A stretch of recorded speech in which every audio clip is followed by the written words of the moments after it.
Leave a comment down below how many books you think are on my physical TBR. Keep in mind, I started this year with 390 books and I've read 125, and I also took about 60 and put it on my Pango list. But leave a comment down below and I want to see what you guys think is on my TBR. So it is officially January 1st. Happy New Year. I'm very excited. I hope you guys had a really great year. I hope you were able to sit down with loved ones and just like hang out and reflect and talk about your year. I know like everybody's year is different, and my year was pretty darn special. I got pregnant, I had a baby.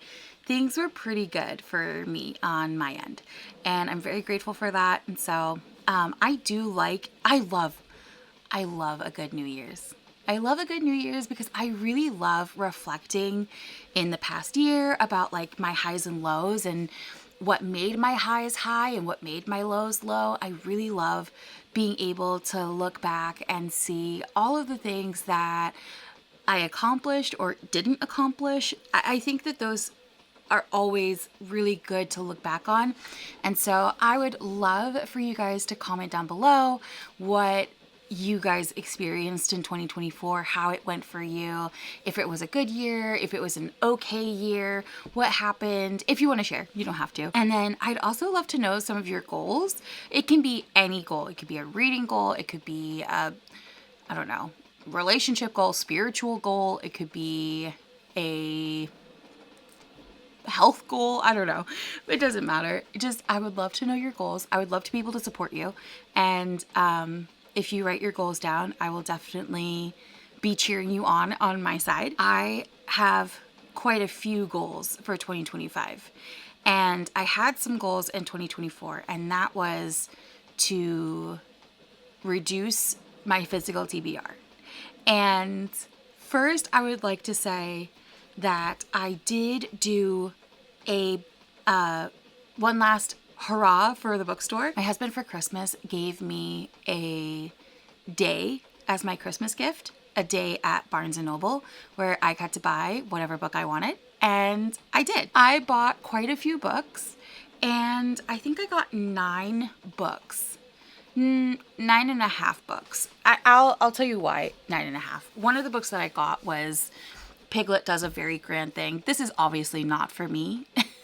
This is obviously not for the channel, okay? This is for my daughter, who is 2 months old today. Isn't that incredible? She was born on November 1st, and so she's 2 months old today. Time flies. So this book is for her, but I did buy it, so I guess I bought technically 10 books. But I do want to talk about some of the books that I did buy. 2 books that I bought are actually for the Discord server that I created. We are doing a book club. I would love for you guys to join. It's really fun right now. There's more than 3 of us, which is so exciting.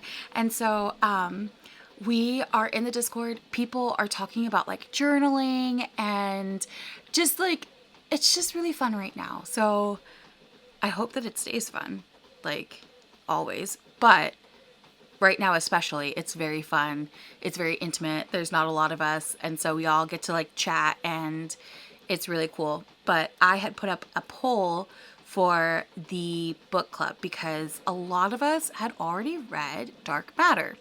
And by us, I mean they had already read Dark Matter and I had not.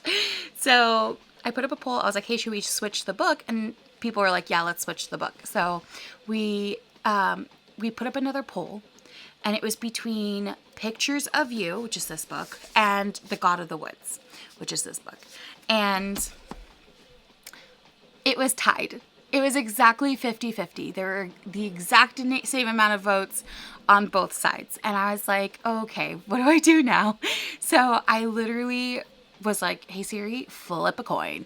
And she did. So we did it. I did it best 2 out of 3. Because sometimes I'm like, ooh, I don't want to flip a coin and just do it one time. Like, we got to do best 2 out of 3. So we did, and Pictures of You ended up winning. So I did buy this at the Barnes trip when I went with my husband. And this book sounds so interesting. I would love for you guys to read it with us. But this book is about a girl who wakes up from a really horrible accident and basically has amnesia. She doesn't remember anything. The last thing she remembers is going to her friend's house when she was in high school, and her husband's passed away. She has no memory of him whatsoever, and this guy is trying to piece together her life with her, and it's opening up a lot of secrets that she may have wanted to continue to forget. And it sounds really good. Like, I mean, this is just so interesting. It smells like my husband's cologne, and I don't know why. It's just this one spot, so this does not smell like cologne. This does. I wonder if he was holding this book like this or something like that. Anyways, I'm sorry. So, yes, this book sounds so interesting though, and I'm very excited that it won.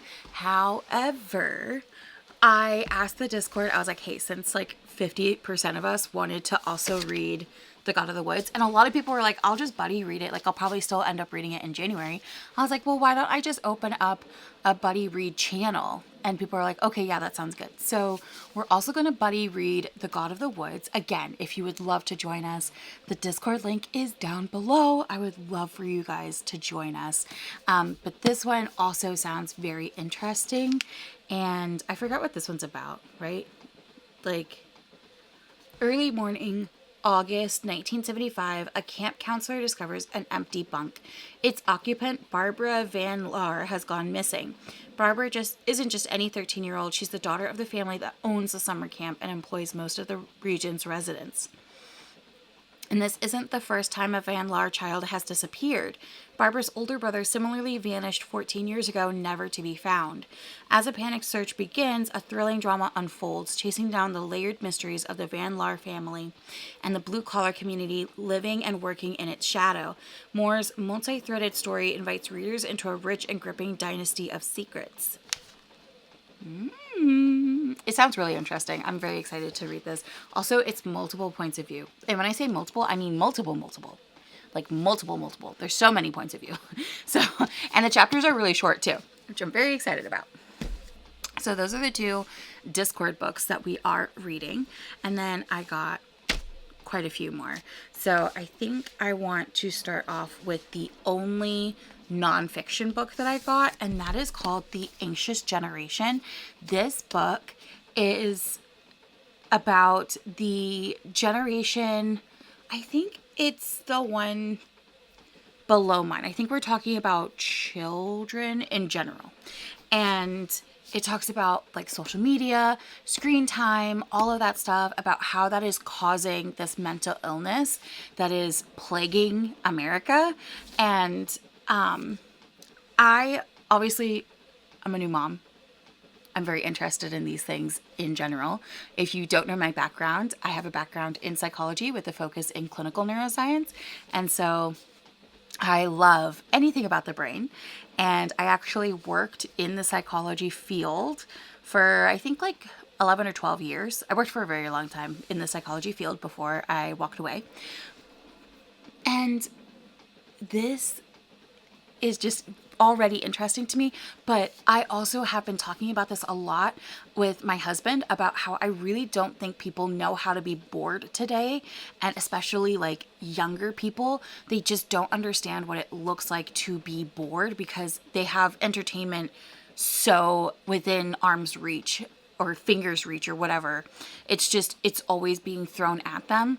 I was watching literally yesterday with my mom. I was watching this baking show, and we are on, I think, season 5 of watching it.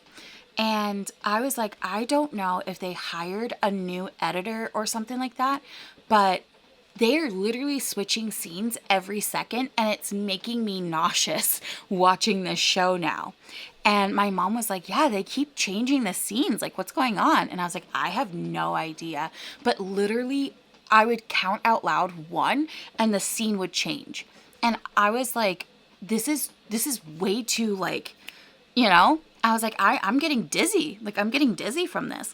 And this book explores that. It explores like what's going on, this phenomenon, and how people are having these short attention spans. They can't stay focused, and why it's happening.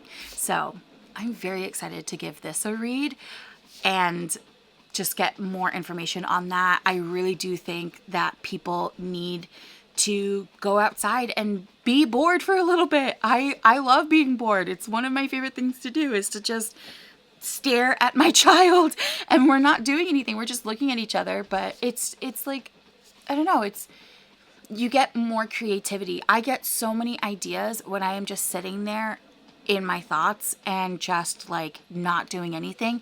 I get ideas for videos. I get ideas for activities to do with my daughter. I get so much more when I am just sitting there and there's no entertainment to be had. So I'm excited to read this.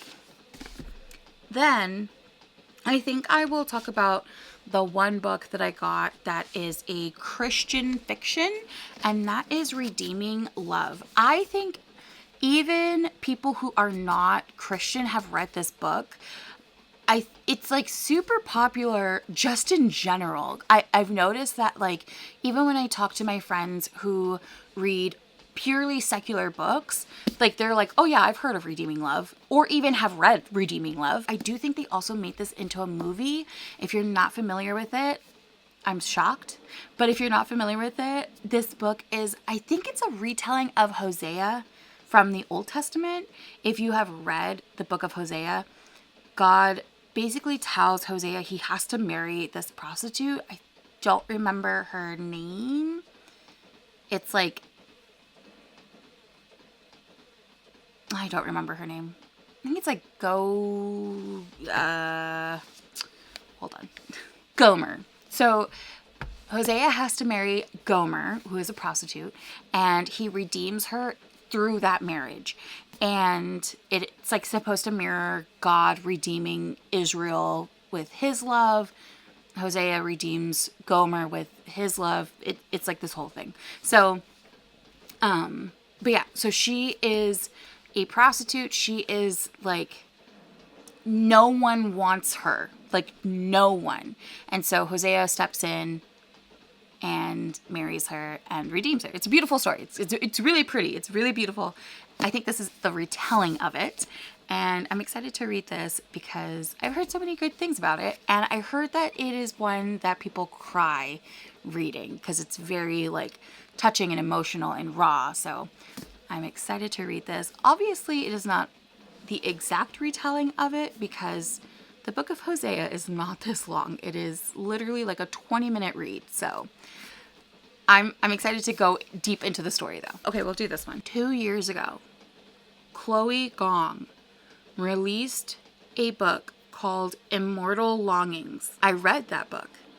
It was an okay book.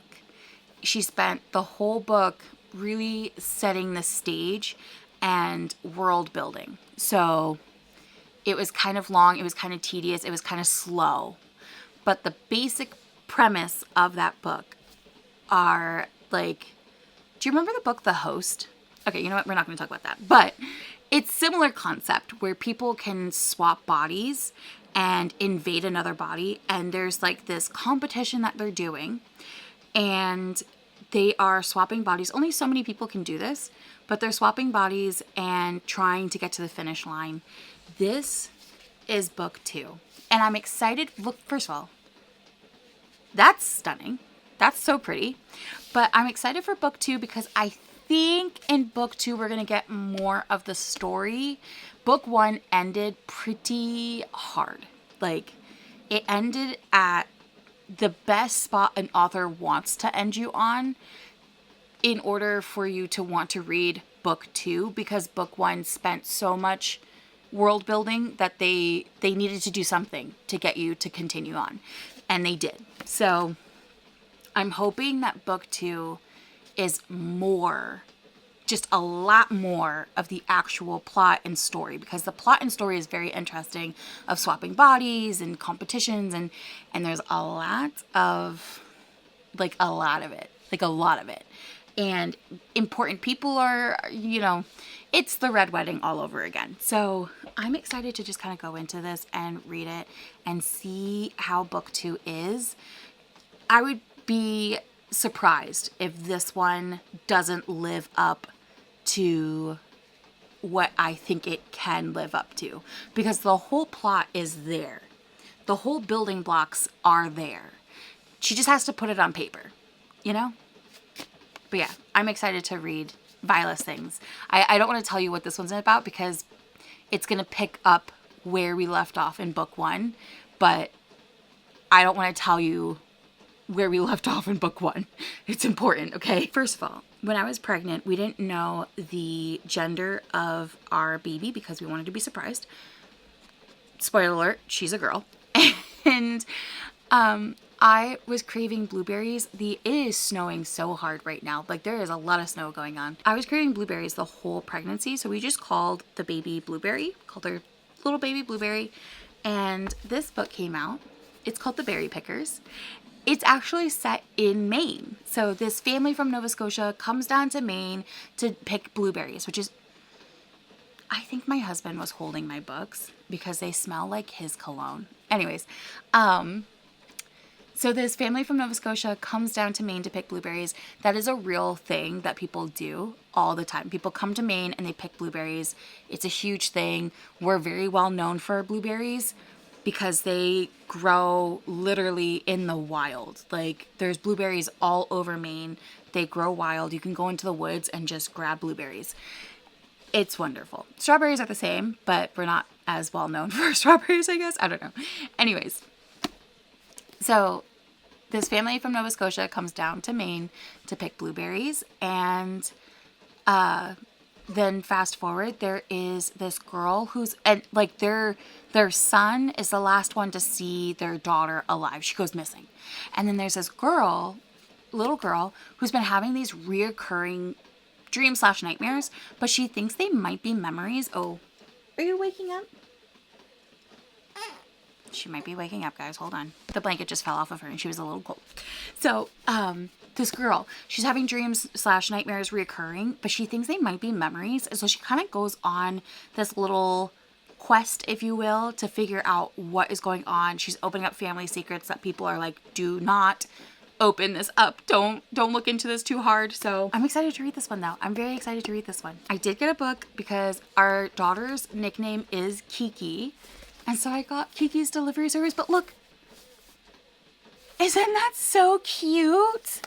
It's got sprayed edges. They're like blue. This is so cute. I'm excited to read this to her. It's literally it's like less than 200 pages. And it's got, oh my gosh, I can't stop. There we go. Little pictures and stuff like that. It's so cute. But yeah, I'm excited to just read this with her and have a little mommy-daughter reading time. And I feel like this is something that I would be able to read to her always. You know what I mean? And I think it's going to be one of her favorite books because it's named after her. No, it's not. She's named after it. But she's not named after it at all. She's named after my aunt. But still, I'm just excited. I thought this was so adorable. And I feel like it's a good book to be able to pass down to her. So we're very happy about that. The last 2 books that I got are classics, and as you know, I want to read more classics this year. So one of the books that I got was Crime and Punishment. This is my first Dostoevsky book. I'm so excited. She is thick. She's very thick, which I'm very excited about because I have the Barnes & Noble Nook e-reader, and if you don't have that, I highly recommend it because one, you get stamps to go towards more books. Oh, what's going on? She's in her swing, and sometimes she knocks the blanket down and she gets cold. Anyways, Crime and Punishment. This book is about a guy who wants revenge. He comes up with the perfect plan on getting revenge, and he murders a man, and he gets away with it. And this is the story of how he has to live with that from now on. And it is very, very, very interesting. But one of the things that I love is that I have the Barnes & Noble Nook, is what I was saying.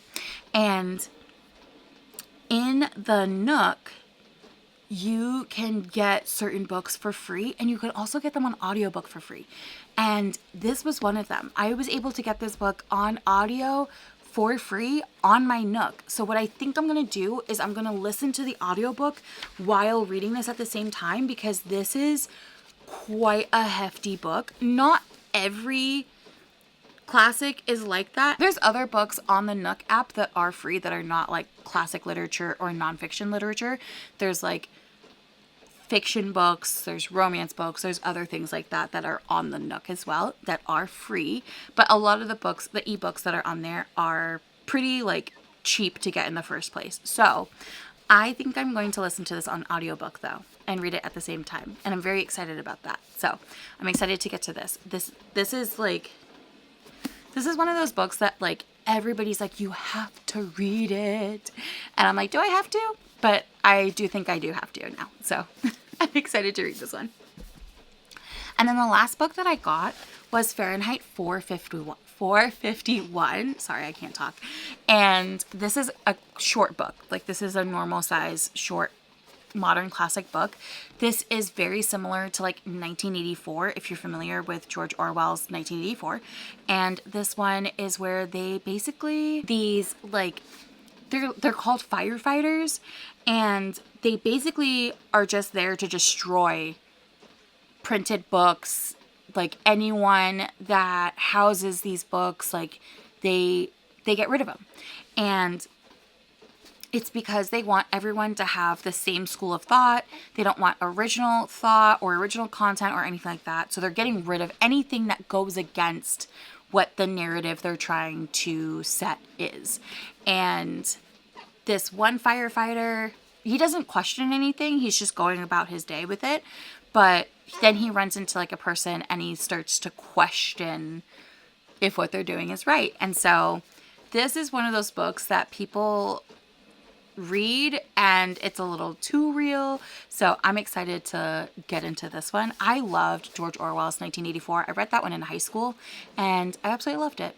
And it was to the point where I was like asking like questions about the ending, where I was like, well, did he become a new person, or are they just following their law and like pretending that they don't recognize this dude, you know, and pretending that he's a completely new person. So that's not going to make sense unless you actually read the book, but still. It's so good, and I'm excited to read Fahrenheit 451 because I really love dystopian novels. In fact, this book kind of reminds me of Shatter Me, and how like Shatter Me is also this dystopian world where everybody has the same school of thought. So I think maybe some inspiration came from this book to Shatter Me. Obviously this book was written first. So I think Shatter Me may have taken some inspiration, but she is now awake. 1 second. So I apologize. We're just going to hold her for a little bit, but we're closing in on the end anyway, so it's okay. As I was saying, I have inputted all of my books into this app. It's called the Reading List. And if you don't know what the Reading List is, it's this app right here. And it's so cool. So you can input all of your physical TBR. And that's all of my physical TBR. These are all the books that I have to read. And you can do that either by scanning the barcode, going online and searching it, or putting it in manually. When you scan the barcode, you can click this button called Scan Many. It's so cool. I love it. I love it so much. And then you have like this finished tab.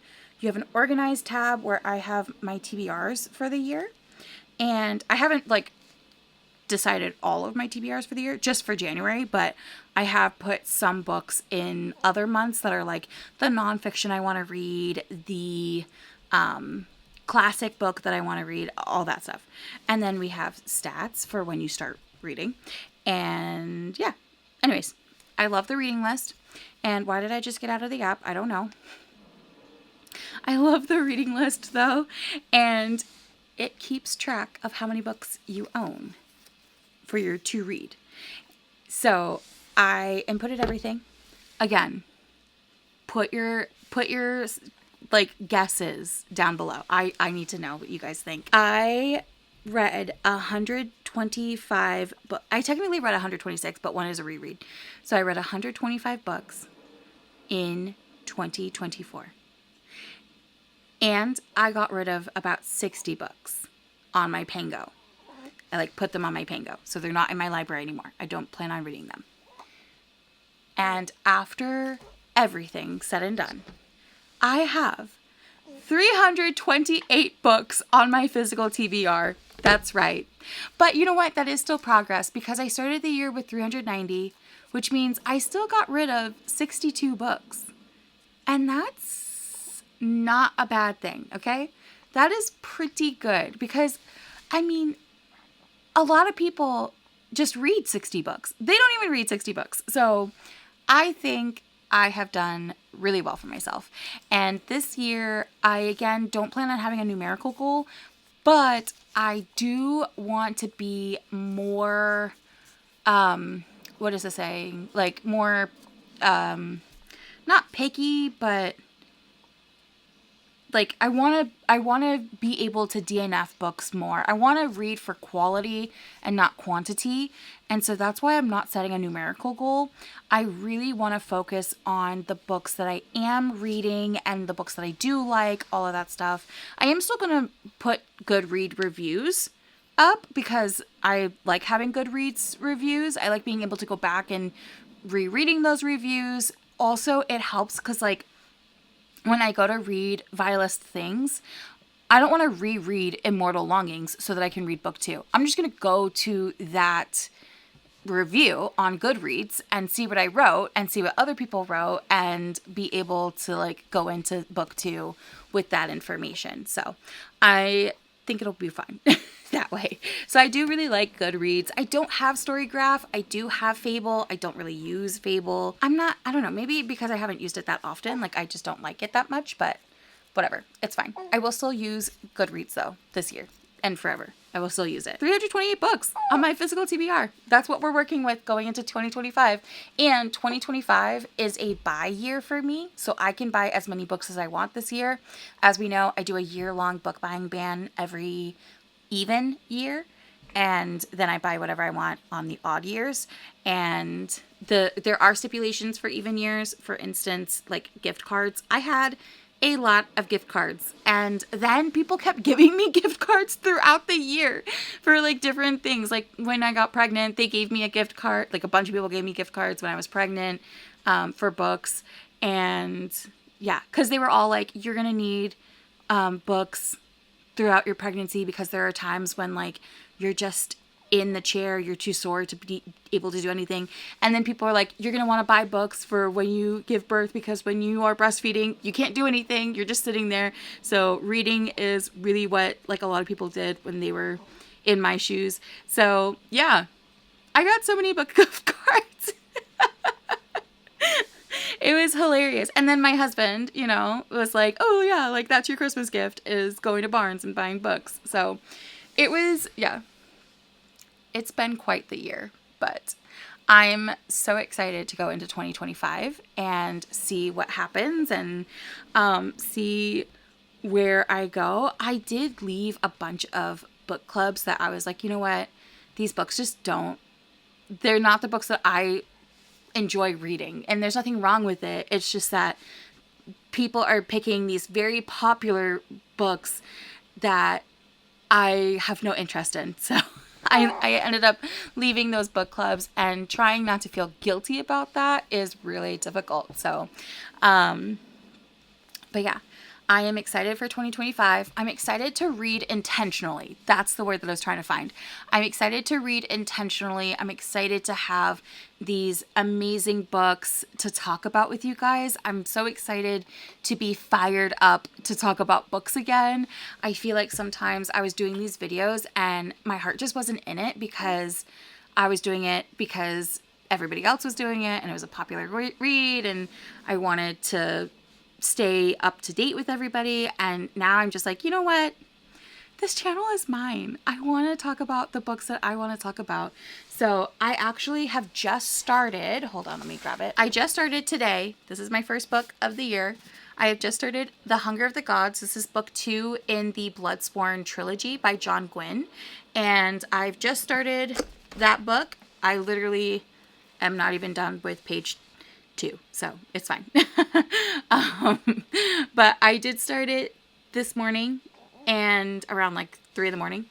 And yeah, like I'm excited to get back into reading. I never got out of reading, but like I'm excited to get back into reading the books that I want to read. So anyways, I hope you guys do subscribe if you enjoy chaos. I hope you subscribe, and I hope you join the Discord channel, and I hope that I see you guys in the next video. Don't forget to like, comment, and subscribe. I want to know, what's your physical TBR? What are your goals going into 2025? How was 2024? What are like some amazing things that happened to you in 2024? And yeah, I'll see you guys in the next one. Okay, bye. Dropping things.